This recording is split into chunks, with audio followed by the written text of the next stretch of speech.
All right, guys, what's going on? We're doing our part three of our All in ACL graduate interview series. Going to be featuring Racquel Doherty today, who's a graduate of our program. Going to be looping her in now.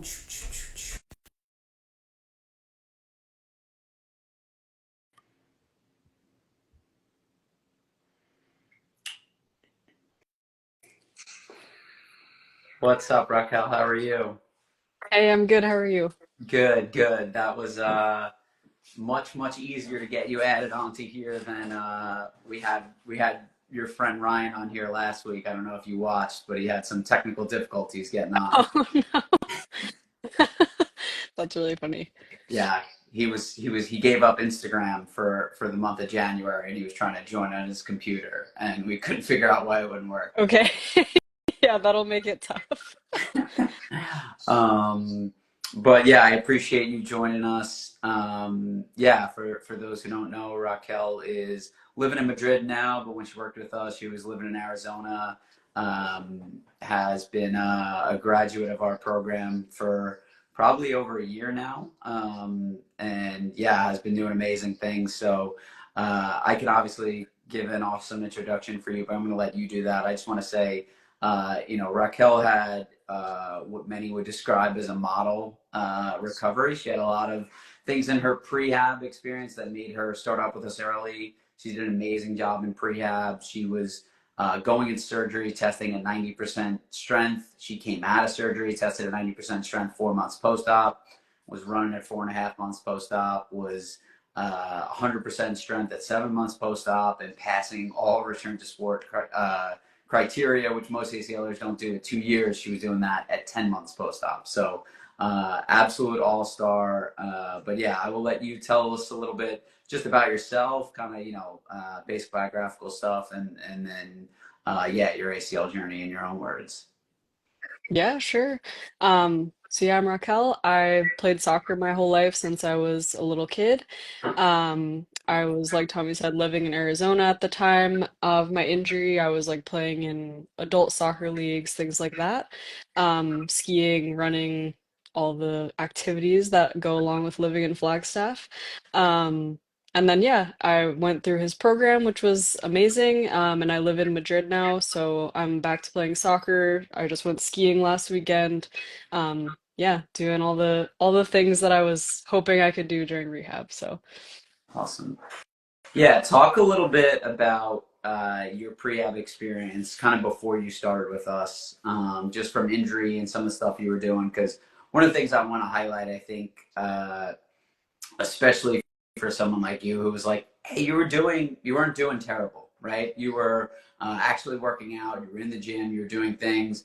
But in kind of some of our conversation, you're like, oh, there's probably more I could be doing. So talk a little bit about what you're doing pre-op, what that was like before you started up with us, and then what made you want to join All in ACL. yeah, for sure. So, once I got injured, it took a few weeks to go through all the MRI process and whatnot, but I pretty much started PT like as soon as I knew what had happened. So I was going in person, I think twice a week to PT, which was, fine. I was progressing. I was kind of like back to squatting and doing semi-normal activities.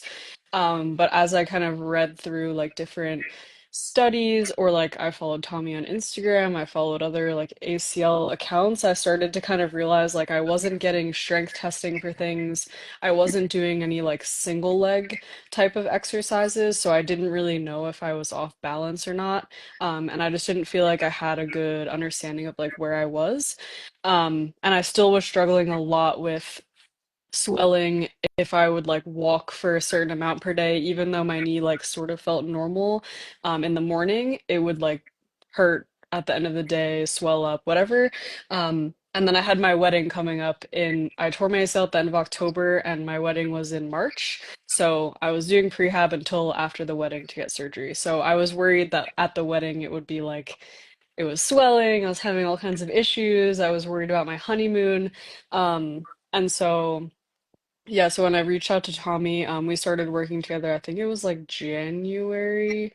And like immediately, like we did a strength test, found out that even though it felt like I was pretty strong, my right leg, which is where I tore it, had like, I don't know, a 25% deficit or something like that.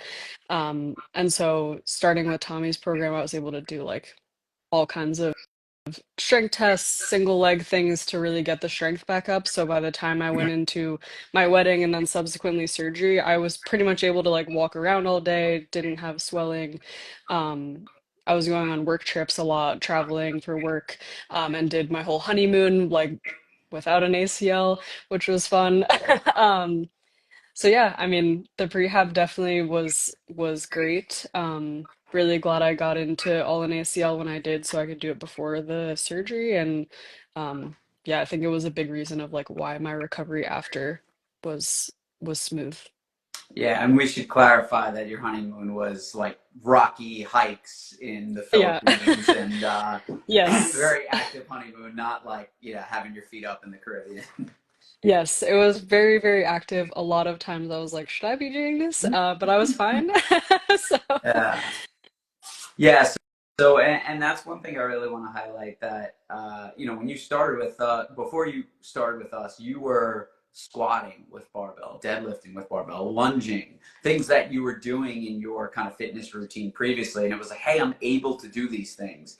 And I think for a lot of people that can feel very encouraging, right? Like almost like, great, I'm able to get back to my fitness routine. I'm in this holding pattern where if I just go back to my fitness routine, keep it up, I'll be in good shape going into surgery. And I always uh, want to be positive about exercise and fitness and continuing to work out, but also do want to be honest in that, even when you first talked to us, we're like, the injury shuts your quad down, right? So being able to just go back to your fitness routine is not doing enough to prepare you for surgery. You're very likely still going in with a deficit if you haven't gone through kind of a specific progressively overloaded program. Um, and that's one of the reasons why that recommendation from the American Academy of Physical Therapists in the ACL guidelines and anterior cruciate ligament reconstruction guidelines are for 3 months of prehab and specified prehab that includes a strength test. And you're a great example of that. If someone who's a really good athlete, able to compensate, able to squat, deadlift, lunge, do those things, but we're hiding deficits, right? mhm. And when you started with us, in a lot of ways, we took a step back based on that Yep. strength testing, but then we built you back up to be doing those things once again pre-op, where you're going in surgery, squatting plates, deadlifting more than plates, lunging.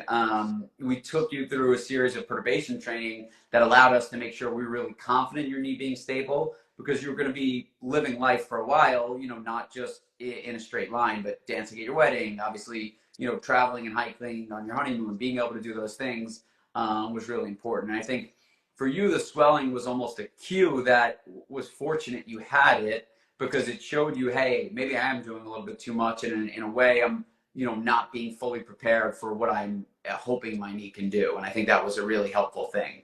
Yep. Um, and I think that's something to really consider that you would have felt like, hey, I'm in great shape going into surgery, and while exercise wise, fitness wise, you might have been, you still would have probably been hiding. Well, we know you would have been hiding deficits going into that.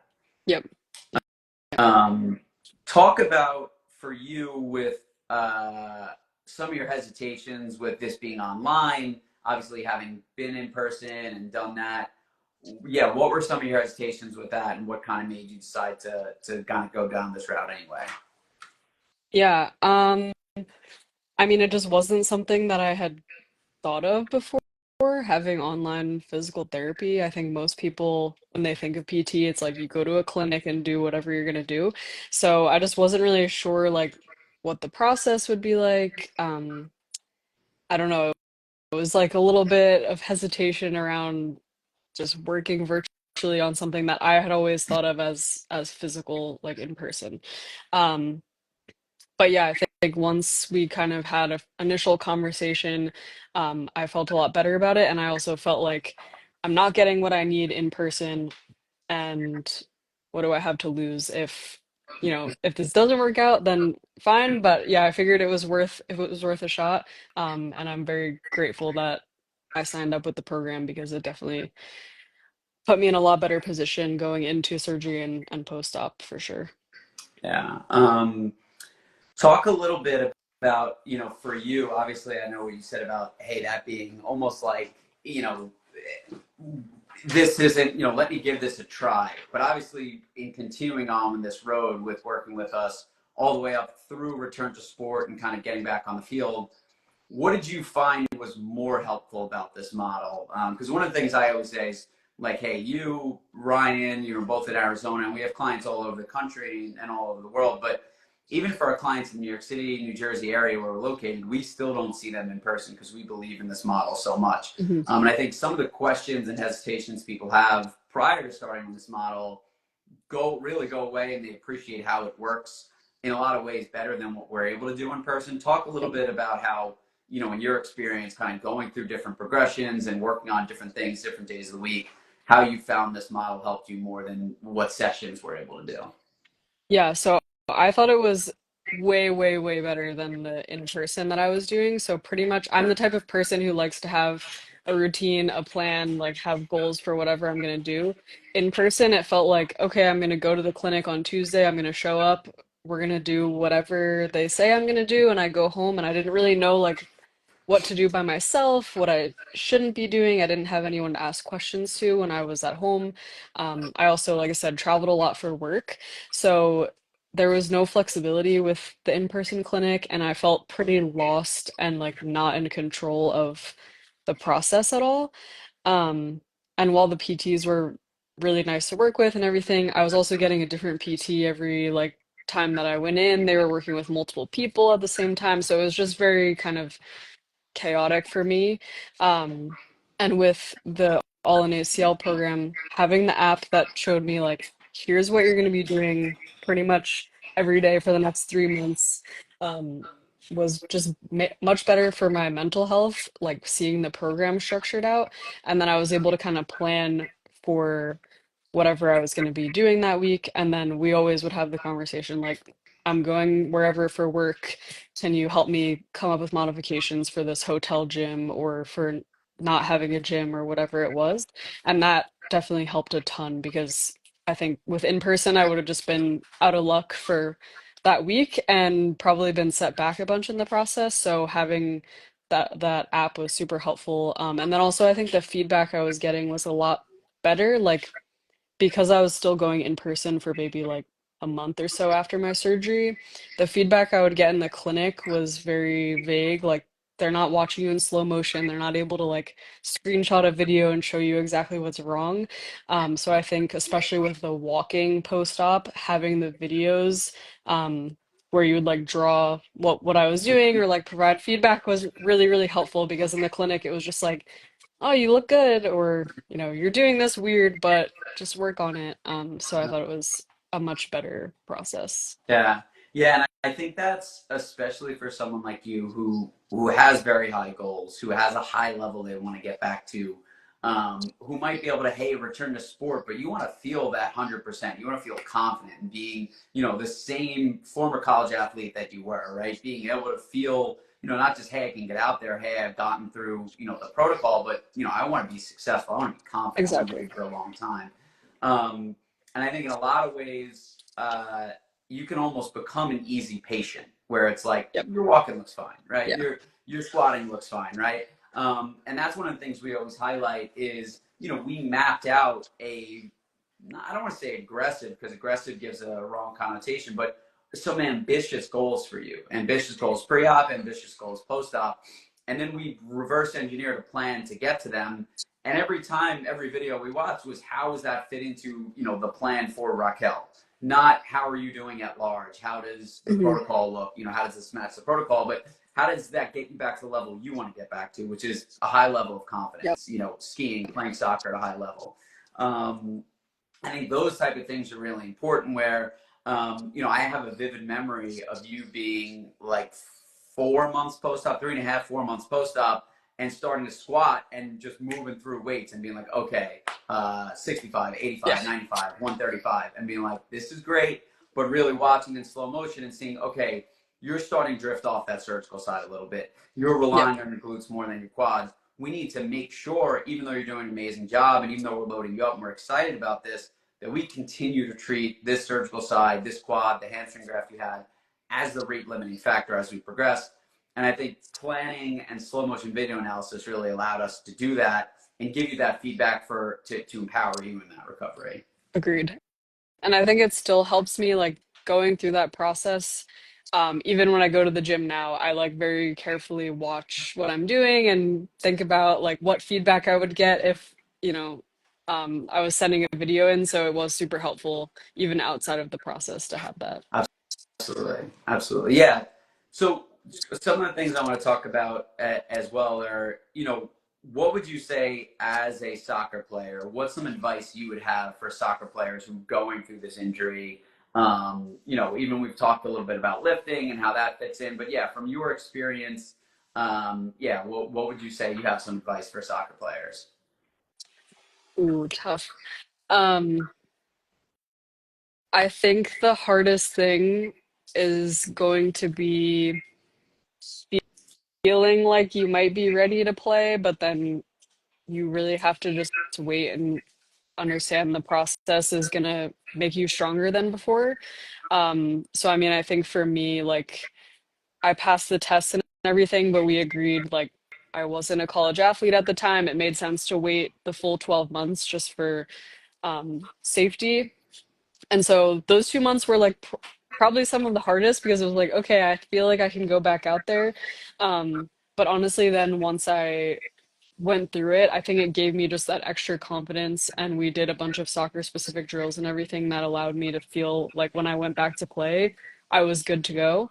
And even when I started playing again, my team was like, it doesn't seem like you took, a year and a half off, which I didn't, basically. Um, so yeah, I think just like getting in the mindset of waiting will will help you in the long run is hard, but it's worth it, I think. Yeah, yeah. And I think one of the things we talk a lot about is people have this feeling of like, this is supposed to go well. This works out for everyone, right? And one of the things we talk about is, unfortunately, 55% of ACLers, there's a statistic that 88% of ACLers expect to return to their sport at the same level or higher, and only 55% actually do. Meaning 45% of people never achieve the same level, and never move beyond that level. Going into it with that understanding, allows you to say, hey, I don't want this, essentially 50% chance of not getting back to the same level. I want to be exceptional, right? And kind of putting in, what is probably an exceptional amount of work for most people. I think for you in the process, you fit into a category of like, unfortunately, a lot of people are not in that position, right? Where they're at 10 months and they're doing so well, right? I think Mhm. because of your experience prehab and the plan we laid out, you were able to do so well that you were passing return to sport testing in 10 months. But then having that decision where, we gave you all the information, like you said, we agreed to wait those 2 months and kind of Yep. continue to build you up. But that's with that understanding. And I think having all that information, like you said, one of the words we use a lot is empowerment, and that would have been your prerogative to return to sport at 10 months, right? You were free to Mhm. do that. But with the information we talked about, you chose to not take on that additional risk and wait the year while kind of continuing to build up that reactivity training and those soccer drills that we worked on. Yep. Talk a little bit about, because I know your situation as it pertains to soccer is unique. Talk a little bit about your soccer experience and then what you're doing now and kind of actually returning back at a higher level. Yeah, so I was playing in like a few adult leagues at the time. Like I was post college when I tore my ACL, so I hadn't played like competitively since college, but was in a few adult leagues. Tore my ACL, came back, did the adult leagues. I now live in Madrid. I'm doing an MBA program, and college sports are a bit different here, so I was able to try out for the women's soccer team for the school here, and shockingly made the team. So yeah, now I'm playing, I guess you would say like a higher level than I was before I got injured, which has been a really, really cool experience. Like I was telling my husband the other day, sometimes I'm like at practice or on the field or whatever, and I'm just like, wow, I'm super grateful that I can like do this again. It's really, really cool. Um, And I'm definitely like very old compared to everyone on the team, but it's pretty cool to be able to still like play the sport, enjoy it, not, worried about my knee like every practice or anything like that. It's been a really cool experience. Yeah. Yeah. And I think you're a great example of a lot of the principles we talk about, but not a lot of people have that situation where then they're going kind of back to school and have a chance to play with people a decade younger than them. But I think that's an example of a lot of times when people have this injury, what we talk about is the people who work with us are typically 25 to 45, right? And in those years, there's a lot of things happening that are you're getting married, you're having kids, you're in the kind of meat of your work career, and those things being very busy. An injury like this can kind of become a fork in the road where you're either going to say, hey, I was a college athlete and then I had this injury and I was like, hey, it's not worth it for me to keep playing. I was never really the same after that. My knee was never really the same. And you kind of start down this path that's different than you were on. Or it can be something like you went through where you had this injury. You said, hey, I refuse to kind of let it be that case. I'm going to make sure that I put in the work and come back stronger than before. Talk a little bit about kind of your experience in the gym, obviously being a former college athlete, having worked out before, but I know you kind of touched on a little bit earlier of how this helped you in ways that, you're still using now and still using in your fitness routines now. Yeah, so I was definitely weightlifting before running, like playing sports. But I would say I didn't really ever think about the weightlifting and strength training process as injury prevention as much. And so like if I missed a week in the gym or whatever, that I was like, oh, whatever, it's fine. I think this process has made me focus on weight training, strength training a lot more and make sure that I'm focused on it. Like if I'm going to be playing soccer, I want to also be strength training at the same time so that I'm like protecting my knee and everything. Um, and yeah, I still do the leg extension every week, the hamstring curl every week, all that stuff. Um, Even when I don't want to, because I know that it's going to benefit me in the long run. Um, and yeah, I still like to do a variety of activities, so I would not say I'm like doing the 4 times a week that I was in rehab with strength training, but I mix it with running and with, soccer and with skiing or whatever other activities I'm doing. So yeah, it's been a cool process. Absolutely. And I think you touched on something too, though. What we always say is when you've had this injury, if you can dedicate that year of your life to recovering from this, you don't need to be doing the 4 days a week that we were doing at times, right? Because once you get to that point of full rehabilitation and you pass that return to sport testing, the bar for maintenance is much lower, right? And that's one of the things we really compare doing this the right way from early on. And I think you starting in prehab and then, immediately post-op is an example of this where doing this rehab the right way can really be like compounding interest. And it can be the same Yep. way that interest can compound positively if you have savings, or it can compound negatively if you have debt. And that can kind of sink people. I think viewing it that way, where if you had continued to squat and deadlift with a 25% deficit, that would have just built you, more and more on top of a house of cards, right? To then where you're running with a bigger deficit. And over time, everything you're doing would be, as a good athlete, just training yourself to compensate for those deficits that were present Yep. versus taking the steps back to rebuild it. Now everything you do is using the right muscles. It's using the strength you gain, and that becomes a snowball effect where you're continuing to gain strength just by running. You're continuing to gain strength when you play soccer. And all you have to do is maintain it. You don't have to rebuild it from the ground up. Yep. I think for you, you hit on a great example of like strength training as injury prevention. One of the things we say is, there are a lot of people who are soccer players or skiers or hikers who get away from strength training or never really get into strength training. And you're able to do that at 20 and 25. But if you want to continue to play soccer when you're 35 and 45 and 55, strength training really is the thing that's going to allow you to do that. And I think building those skills, this injury presents an opportunity to learn skills and to really carry you through that continued athletic career as you age. which I think is something, not everyone's going to have a chance, as I said, to go back and play college sports, but just being able to do it for longevity is a really important thing and something we see that, a lot more commonly. Yeah, and it's actually really funny being the old lady on the team.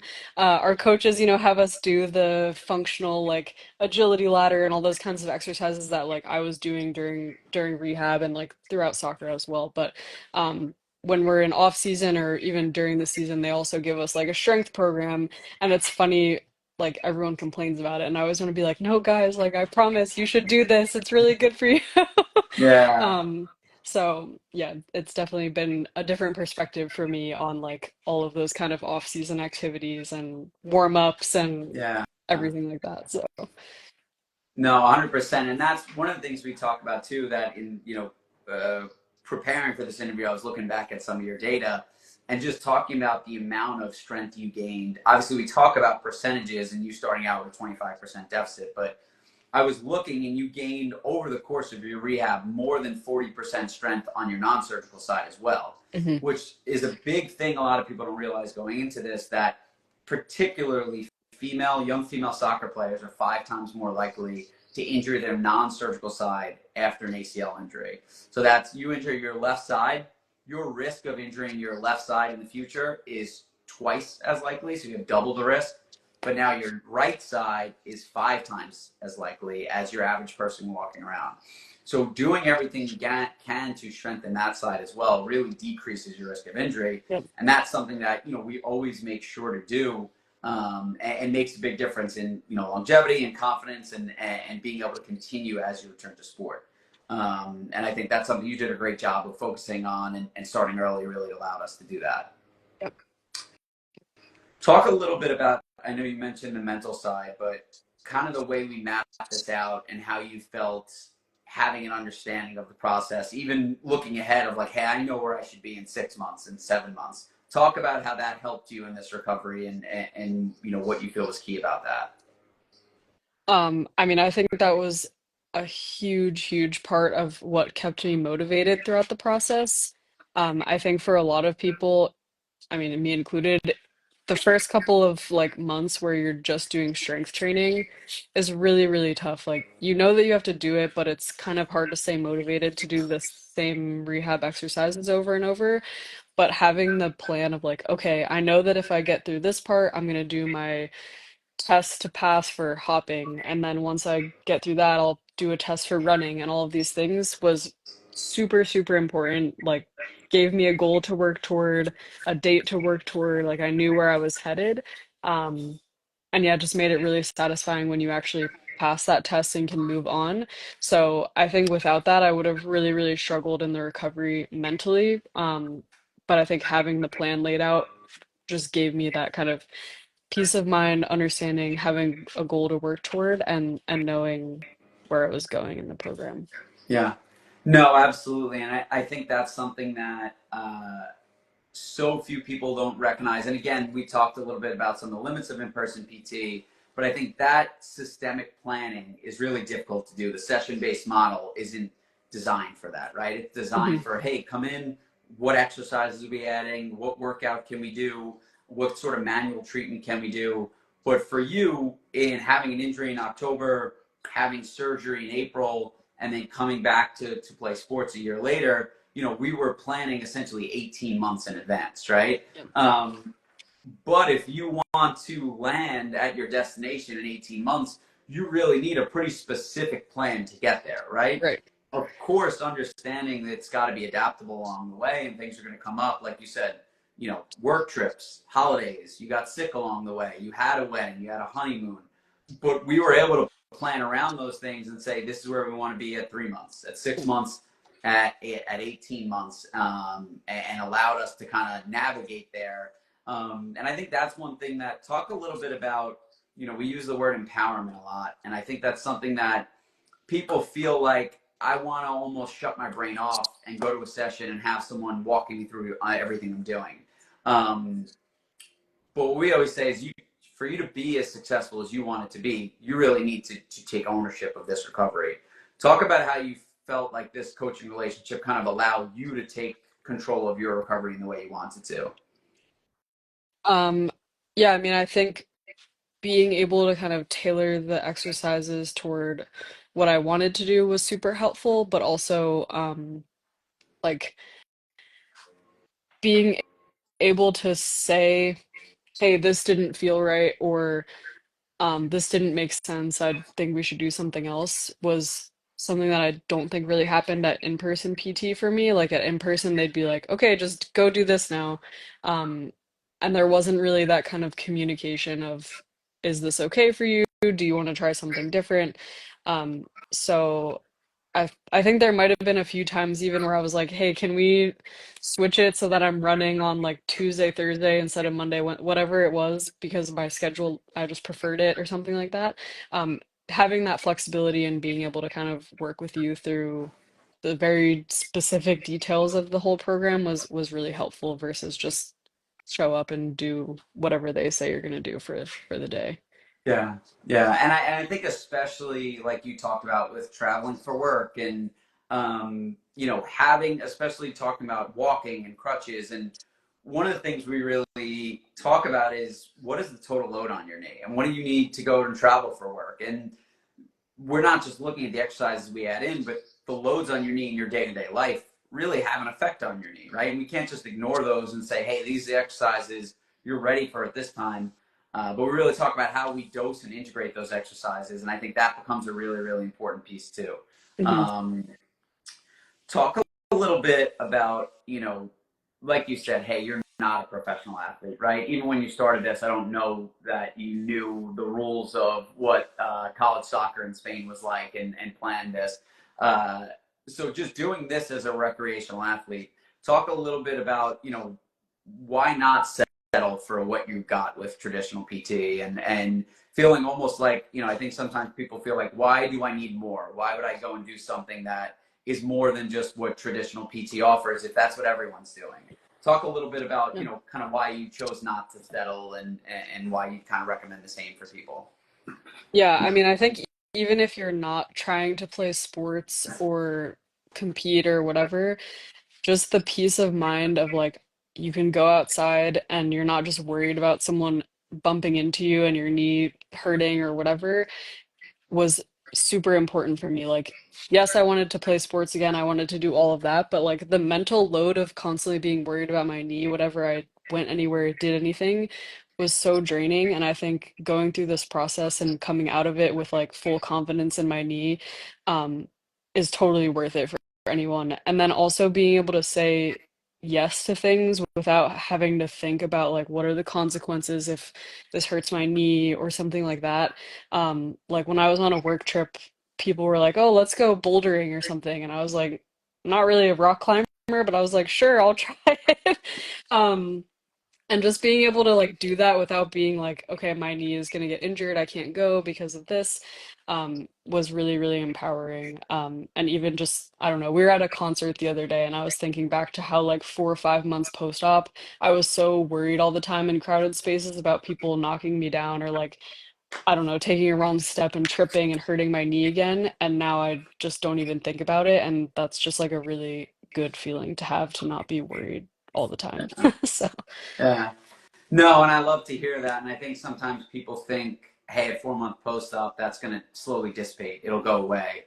But it requires a different level of strength, right? And a different level of mhm. confidence. And I think you put in the work to feel differently at 10 months and 12 months and 18 months than you did at 4 months. And I think that is really the key. Yeah, last couple questions I just want to ask is really where are you at now in terms of, like you said, being able to say yes? Do you feel 100% confident in your knee? Do you feel like this knee's in your rearview mirror? I think a lot of people wonder, like, can I come back stronger than before from this injury? Will my knee ever be the same? Yeah, talk a little bit about, do you feel like you're totally confident in that knee? Do you feel like you can do things as if this never happened? Yeah, I definitely feel like my muscles are stronger than before. I'm still able to hike, run, play soccer, do whatever I want, with full confidence. Like the only thing for me still is mental, just because like I was also older when I tore it and all this stuff. I'm like always thinking about making sure that I don't put myself at risk. I'm a very risk averse person. But like when I go into a soccer match or something, I'm not like worried about my knee the whole time. I feel super confident with saying yes to whatever activity we're going to be doing without being worried that my knee is going to swell up. Um, so at this point, I feel great. I'm like a little under 2 years post-op. It'll be 2 in April, I think. Um, and yeah, I feel really good about it. Like, definitely happy with the progress that I've made, and that I was able to go through this program and can live my life and not think about my knee 24/7. Yeah.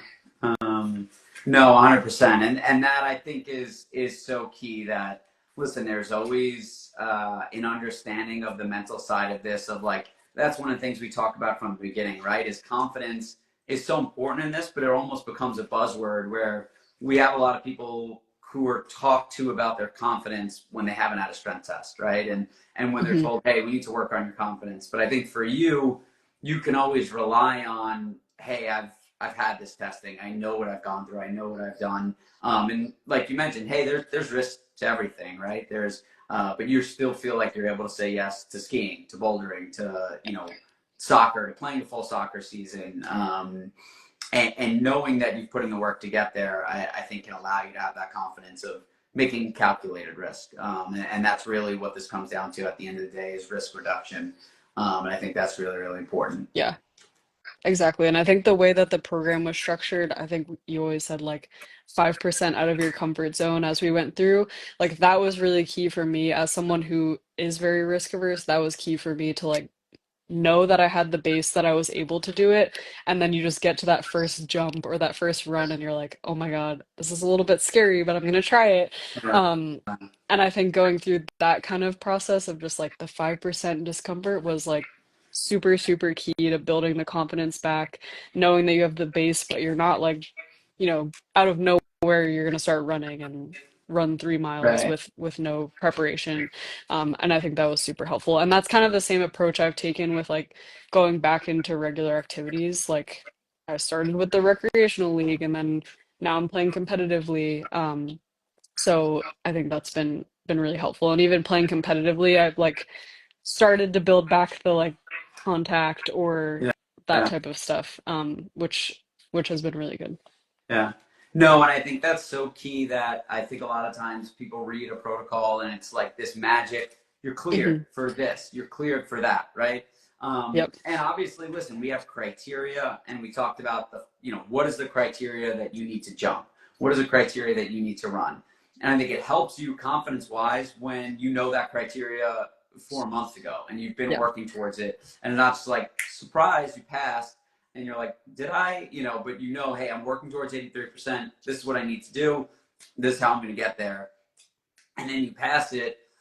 And then it's okay, we're going to slowly integrate that. And even with return to sport, like we talked about, I remember having a conversation about, go out with your husband and pass the soccer ball Yep. around, go out and shoot, go out and integrate drills. And then you're going to start on non-contact offense, then Yep. non-contact defense, then one-on-one, and so on. So it's still, we always talk about criteria to start a progression. And exactly like you said, that 5 to 7% out of your comfort zone, when you work towards that, but hey, it's still going to be the first time you jump is the first time you jump. The first time you run Yep. is the first time you run. But we can get you as close to that point before we do it. But yeah, I think, from my perspective, the number one thing that, you did was you really dedicated yourself to this. You were very forward thinking and in terms of prehab and looking up at, hey, I'm working really hard and I'm doing well, but, being humble enough to recognize part of that's probably because you're a good athlete, right? And I don't like that this swelling is there. And I want to do everything I can to not just be good enough. And going through all the strength testing and strength progression we did pre-op allowed you to come out, I think, really successful post-op.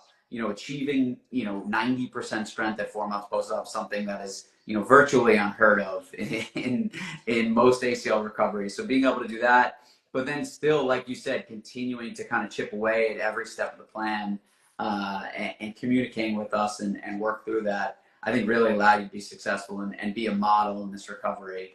I appreciate you joining us. Is there anything else you'd like to touch on just from your experience of how All in ACL works, how digital coaching works, or anything else from your perspective? I mean, I just thought it was a great experience. I still, to this day, whenever, unfortunately, I know people who tear their ACL, I tell them about it, and try to get them on board. And yeah, I had a great experience. I would definitely work with this again. Hopefully, I won't have to, but Yeah. um, yeah, it was an awesome experience. Definitely compared to in-person PT, I really liked it. I liked having the goals to work toward, having the feedback, and just knowing where I was heading. Definitely made this a success. So really appreciate everything you did, Tommy, and All in ACL. So yeah. Yeah, no, absolutely, and we appreciate. Yeah, Raquel's. We've Flagstaff, Arizona has become a hot spot for us, where we have a lot of clients from Raquel and other clients we've had there who have done really well with us and have told people. So that's the way we prefer it: is you telling friends, not you coming back to us as a repeat client. So Ideally never. yeah. And that's the plan. That's the plan. But yeah, I appreciate you joining with us. Keep crushing it. And we'll share this definitely to people who are interested in joining prehab, interested in returning to soccer. And I think you'll serve as a model for what really can be achieved when you put in the work and map out this recovery the way we did. So we'll talk to you soon. And thanks again for joining us. Awesome. Thanks so much, Tommy. Talk to you Yep. later.